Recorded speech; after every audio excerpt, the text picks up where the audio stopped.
कहीं पर कोई हत्या होती है गरीब की या महिला के साथ दुर्व्यवहार करके उसकी हत्या होती है, उसको अगर न्याय दिला देते हैं तो उससे जो मन में संतोष मिलता है और किसी चीज से संतोष नहीं मिलता है। ये तय बात है। और यह हम कहना चाहेंगे कि बिल्कुल अगर नहीं भी दिला पाते तो मान लेते हैं कि हार गए इस लड़ाई में। हारना मंजूर है, गद्दारी करना मंजूर नहीं है। और इसलिए आपके संघर्षों में कभी उस रास्ते को नहीं चुना है। आ सकते हैं, जीतना हारना तो अलग बात है, आ सकते हैं। इस बार का चुनाव में क्या ध्यान रखा जाए? इस बार अभी मान लीजिए जो चुनाव होने जा रहा है, इसमें किन बिंदुओं को हम कितनी प्राथमिकता दें और कौन सबसे प्रधान सवाल है। बीजेपी एड़ी चोटी का पसीना एक किए हुए है, रोज नई घोषणा हो रही है, खैरात बांटा जा रहा है। सीधे पार्टी का चुनाव में जो पैसा दिया जाता है 1000 रुपया, अरे वो धोती या वो साड़ी, उसकी जगह पर सरकारें अभी पूरा धोखे हुए हैं, ऐलान पड़ेगा। इसके पहले कितनी लाठी चली थी, कितना अश्रु गैस चला था, कितना पानी का बौछार हुआ था रसोईया पर, आंगनबाड़ी पर, शिक्षकों पर, विभिन्न लोगों पर, नौजवानों पर पटना में। उन संघर्षों से जो चीजें निकली थी अब उसको चुनाव घोषणा करके चाहते हैं कि सब वोट फिर से बटोर लें। और इतना ही नहीं, वोट चोरी करने का भी हिसाब चल रहा है। महिलाओं का वोट घट गया, 1000 पुरुष पर 914 महिला थी, अब हो गया 892।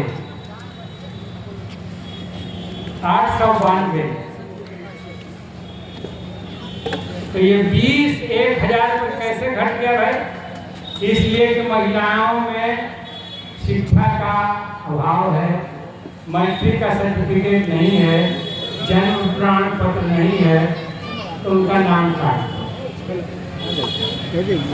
बिहार के प्रवासी मजदूर आप या नौजवान लुधियाना में, सूरत में, मद्रास में काम करने गए, सब चुनाव में चले आते हैं।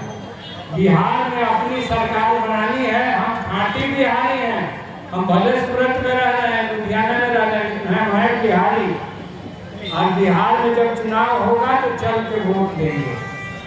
और अब मालूम हो रहा है कि चुनाव आयोग ने तय कर दिया कि प्रवासी बिहारियों का इतना वोट हम काटेंगे। कैसे तय कर दिया भाई आपने? कौन परमानेंट चल गया और कौन यहाँ रह गया, इसके आधार पर कैसे कर दिया आपने?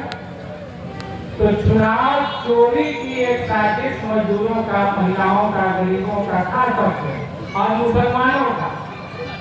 एक विधानसभा में एक भाजपा के विधायक ने और उनके लोगों ने 80,000 मुसलमानों का वोट काटने का आवेदन किया। इसलिए कि ये सब तबका के बारे में जान रहे हैं कि ये लोग लगता है कि इस बार नौजवान नीतीश जी को वोट नहीं देने जा रहा है, तो इसका नाम कटवा दो। और वोट लोकतंत्र का आधार है, वोट नहीं है तो लोकतंत्र नहीं है, तानाशाही है। फिर क्या बदलाव हुआ आजादी की लड़ाई के बाद? आजादी की लड़ाई के बाद जो संविधान बना तो यही तय हुआ कि अब अंग्रेज तो गए ही, अब जमींदारी भी नहीं रहेगी। जमींदारी उन्मूलन कानून पास हुआ। अब राजा का बेटा राजा नहीं होगा और जनता के वोट से प्रतिनिधि चुना जाएगा। जिस दल का बहुमत होगा उसकी राज्य में जो सरकार होगी उसका मुखिया मुख्यमंत्री होगा और देश में स्तर पर जो होगा बहुमत में उसका मुखिया प्रधानमंत्री होगा और इसी का राजपाट चलेगा। और राजपाट भी मनमाना नहीं चलना है। इस किताब के अनुसार जो डॉक्टर भीमराव अम्बेडकर ने किताब दिया उसके अनुरूप आचरण करना होगा। एक साधारण सिपाही को भी और एक प्रधानमंत्री को भी मनमाना नहीं। ये नहीं होगा कि राजा के मुंह से जो बात निकल गई वही कानून हो गया, ये नहीं।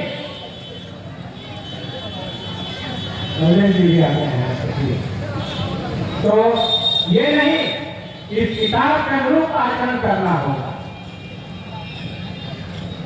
तो ये तय हुआ, लोकतांत्रिक देश रहेगा, प्रभुता संपन्न रहेगा, हम आजाद हो गए।